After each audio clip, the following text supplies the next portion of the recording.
Hey, good morning. Um, Happy Labor Day to you. It's Monday, the 6th of September, 2021. And we're going to do a morning wrap for you. As promised, I'm going to get to the NFC. Doing this without my trusty coffee. That's just bad planning. It's just gotten worse. I was getting my coffee. Couldn't get the Irish I asked for. Now I don't even have the coffee in my cup. Bastards. Get off my lawn. Anyway, we have four wacky divisions to get through. We're going to do that expeditious like. The NFC least. We're going to start there. And unlike the one on Friday, I'm going to go from the bottom up. Why? Because I feel like it. I'm going to look at the G-men from the land of Snoopy. MetLife Stadium. New York Giants. Barkley, if he gets back to form pretty quickly, I think you're going to look at him for bounce back player of the year. I really do. Everybody's trying to say Dak Prescott. But Quadzilla is a really good running back, and their line's a little bit improved. It's not quite good enough. But if he comes back to 100%, which he's not yet, he only started practicing last Thursday, as far as without any restrictions. Then I think he could go for anywhere from 12 to 14 to 1,500 yards, and that would be good enough for a comeback player. I don't think he wins the rushing title by any stretch of the imagination. I think you're probably needing to catch Henry, and he may give $2,000 a run. I've seen the workouts that Henry's doing. Holy but Jesus, that dude's scary. All right, so the Giants in last. I'm going to look at Philly in third.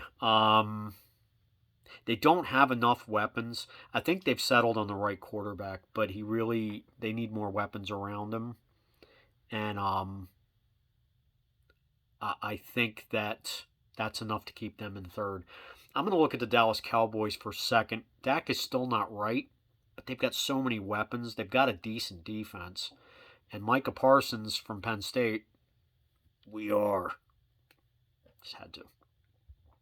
He may be the defensive rookie of the year as the linebacker. He's gonna headline a fairly good defense down in Dallas, and they've got a really good D coordinator in there now, in Dan Quinn. So look for Dallas to be improved, but not the top of the division yet. I'm going to go with the Washington Redskins. Yeah, I said it. You bastards. They're the Redskins till they say they're not. Until they say the new name, lame or otherwise. So the Redskins they're going to have a very solid defense. Their offense is going to be just good enough, but when you got Chase Young on your D, you're just going to be raising hell every game. So I like the Redskins to win the NFC East. Let's move to the NFC North. The Green Bay Rodgers. Excuse me. I know the Packers, but I mean Rodgers is the team at this point. And he's got a couple of weapons now. One that's come back, Devontae Adams. For at least they're going to run it back for at least this year, and I think they're enough. In a fairly pathetic division. Okay, they are. But let's go bottom up again. I got all excited about Green Bay, but it was just obvious who's going to be number one. So let's go from number four. Number four is going to be Detroit. I kind of like the new coach. He's growing on me. And he's trying to change the culture. Now, I don't care. I don't care how many coffees he has in the morning. I don't care that he yells. I don't care if he scratches his nuts like everybody. I don't care about any of that stuff. It's going to be results. But I think he really is trying to get a culture change going in Detroit, and it's going to take him some time. I hope he's got that time. But Detroit is still going to be a cellar dweller. Chicago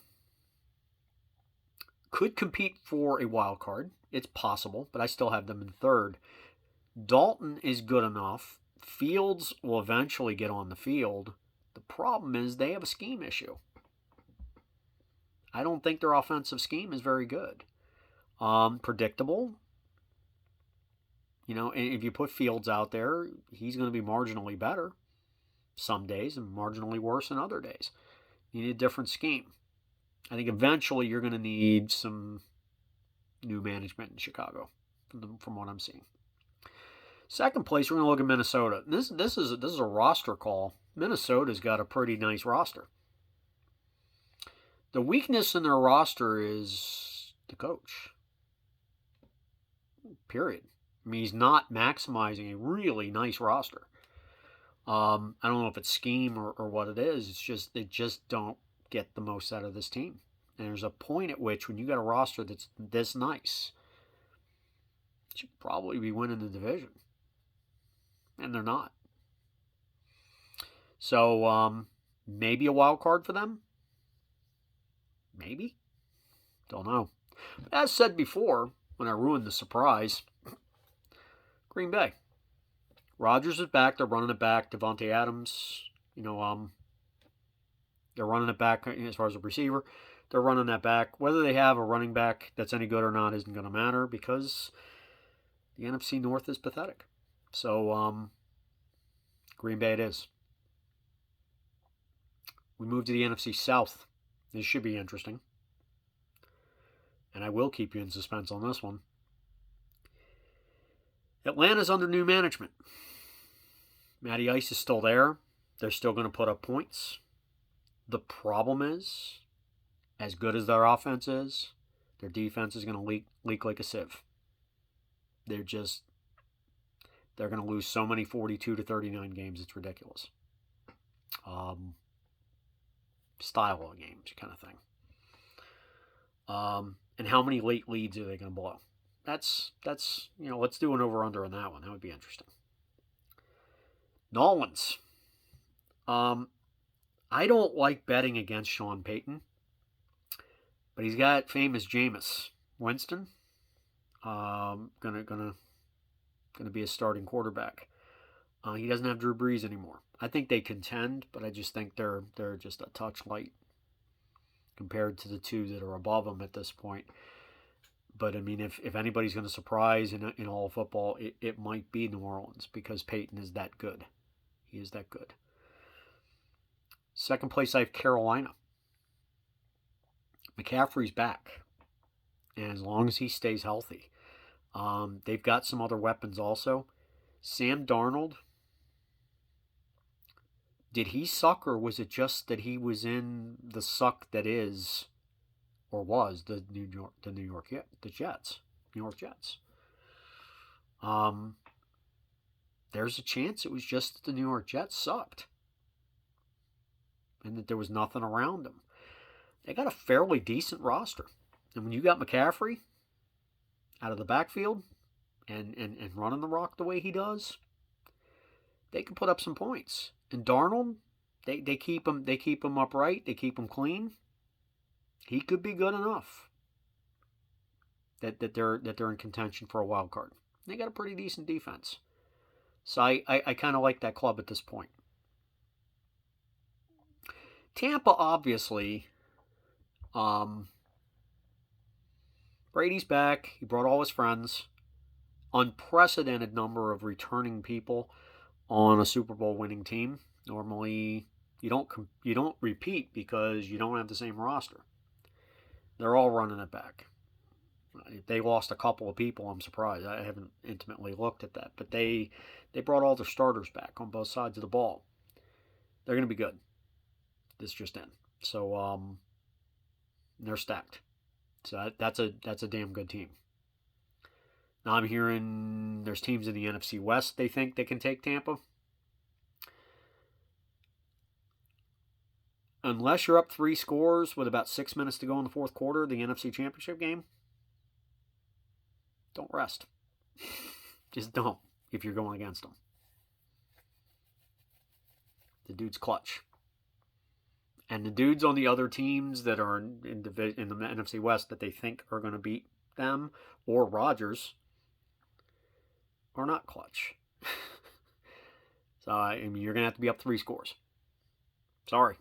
You better get up big. Because if you don't, he's going to take you. Guy's got a brass pair. Okay? So Tampa in the South. NFC West, top to bottom, best division. Possibly in football. But definitely in the NFC. It's going to upset some people. But it's what I do. 4th place, I'm picking Arizona. And here's why. Kyler's a talented guy. He's got all the weapons in the world. He's got a good offensive line. You know, he plays a good brand of street ball. He even knows how to work the clapper. But they have an average to maybe even an average plus defense. Problem is, will they be able to outscore the other 3 teams in the division that are that good, that are as good as they are? I don't think they will. They could be a 500 or better team and be last in this division. This division is that loaded, in my opinion. I have Seattle in 3rd. Sorry, Russ. Not a lot of weapons. You got DK, Metcalf. Freakish dude. And they got a fairly good D. They need to run the ball better. And I don't see that happening. So I see them in 3rd because they've got that incomplete offense there. And I also saw Russ kind of lose his poise a couple times last season. That surprised me. And I'm a big Russell Wilson fan. I really am. But I see them in 3rd because of the roster construction aspect of it. 2nd place, I've got San Fran. The difference between San Fran and the team that's going to win the division is the quarterback play.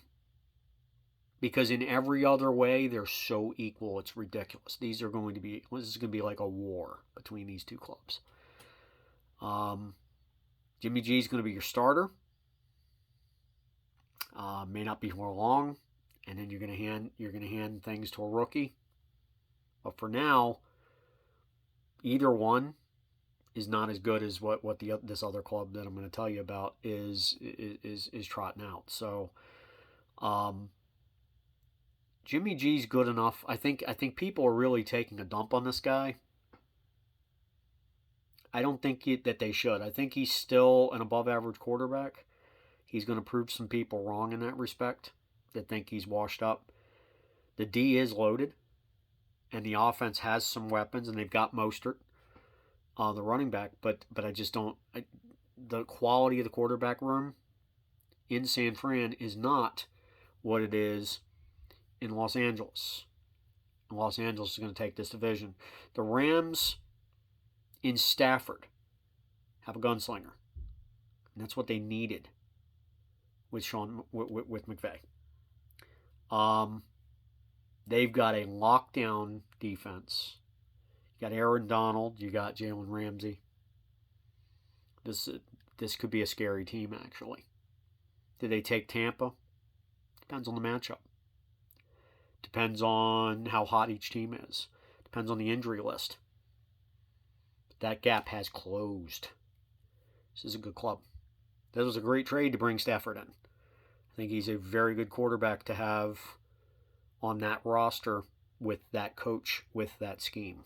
I think Stafford's going to throw up huge numbers this year. And he is one tough SOB. He can take a licking if he needs to. So I got the Rams in the West over a very stacked division. They are stacked. So just to go through this one more time, I got the Redskins in the East. Yeah. Green Bay in the North. Tampa in the South. And the LA Rams in the West.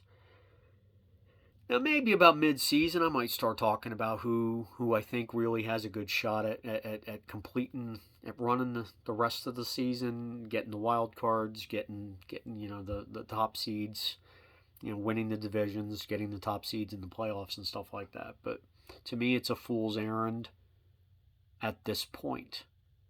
But I like these four clubs. I really do. Washington could make some noise in the playoffs if they can get Fitzmagic going at the right times, but he's very inconsistent.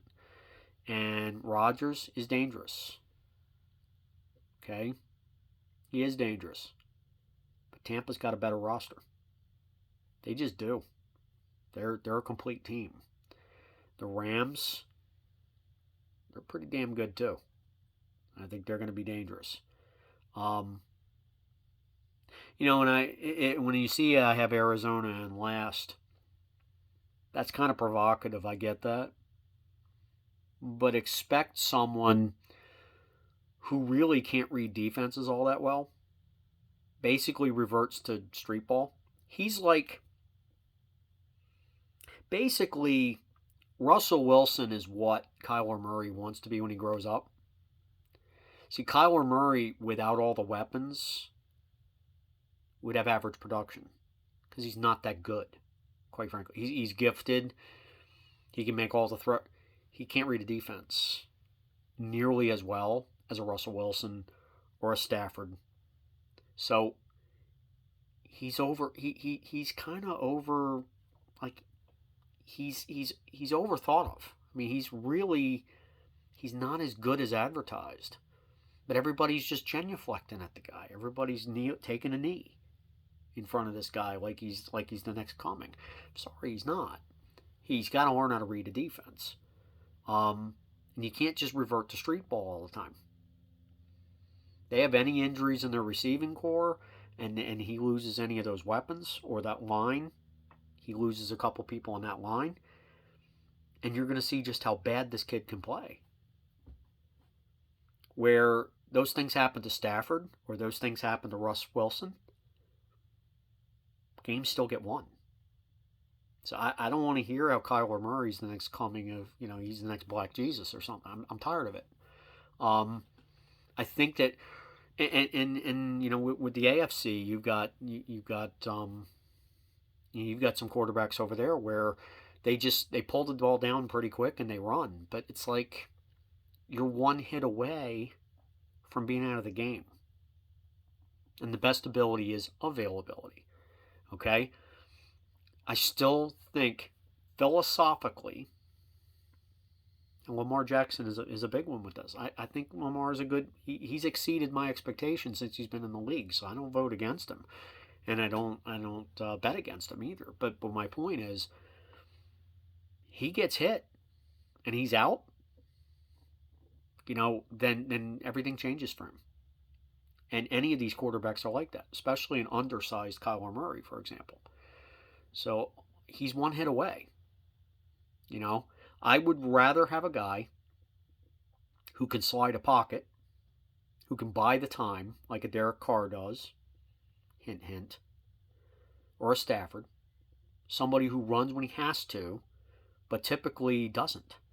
He slides, he evades, but he runs to throw. He evades to throw. He doesn't look to just tuck the ball and run. He doesn't make 2 reads and then run as fast as he can. I mean, that's important. You should be able to make 4 or 5 reads before you're pulling that ball down. He maybe makes 2. He might be able to read half the field. Now, does he read a defense better than I do? Yeah, because I'm not an NFL quarterback. But in his peer group, he's not very good at it. I'm sorry, he's not. Now, hopefully he gets better at it. And Kingsbury's able, by scheme, to hide that to some degree because of the level of talent that they've got on that team at the skill positions. But if they have any injury bug, like I said, he's going to get exposed. And my bet is that that's what's going to happen. It is. And he is now, the Rams are no longer a joke. They had regressed. They're going back to the top now. Stafford's a great pickup. Jimmy G's back from injury, and the rest of that roster's they've got some people back from injury. That roster's looking good. Seattle, good organization, great quarterback there. So he's not the class everybody thinks he is. So that's a burr under my saddle a little bit. I'm tired of hearing about him. Lamar Jackson can at least throw, can throw a little bit, but I don't like what they're doing in Baltimore either. I don't like the fact that they're turning him into a running back. I don't think that's sustainable. You have guys that are 250 pounds in linebacking cores that can run sub 540s. And like I've said before, they're coming to do violence. You don't get down quick enough, or they hit you from the blind side. Lights out, MFer. Season over. You'll be seeing butterflies for a while, let alone stars. So you don't want to be running. Sorry, you just don't. To predicate your entire offense on that, I think is, I'm not going to say asinine. Well, yeah, I am. Actually, it is. So they need to do more. And I saw the Ravens today locked up Andrews, or getting ready to lock up Andrews. They said it wasn't done yet, but it's probably going to get announced any time now. But the tight end, I don't think they've got some weapons. But if you're going to keep predicating him being your running back, you're going to be in trouble. You just are. So that's just, now I'm not getting into the AFC today. It's the NFC, but it's kind of like an addendum there. The running quarterback stuff drives me nuts. Now, once again, the AFC, you get this kid up in Buffalo. He can run, but Josh Allen likes to throw first. That is a running quarterback I can get behind. He's big. He's durable. He runs when it's the right time to run, but he can read defenses. And he can sling the rock. So that's what you should be looking for. Not undersized guys who can run around with their heads cut off. It's just not what's going to get it done. But that's just my opinion. So that's where I'll leave it tonight. Or today. I can't even tell what day it is. You know what I'm saying?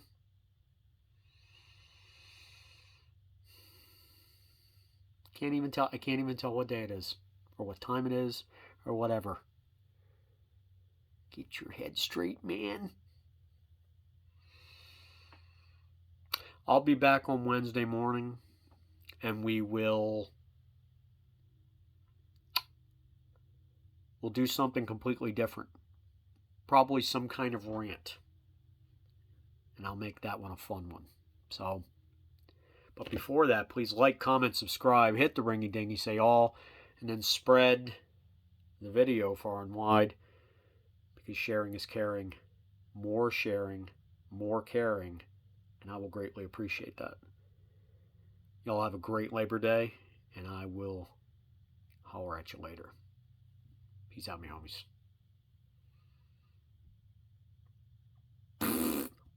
See ya.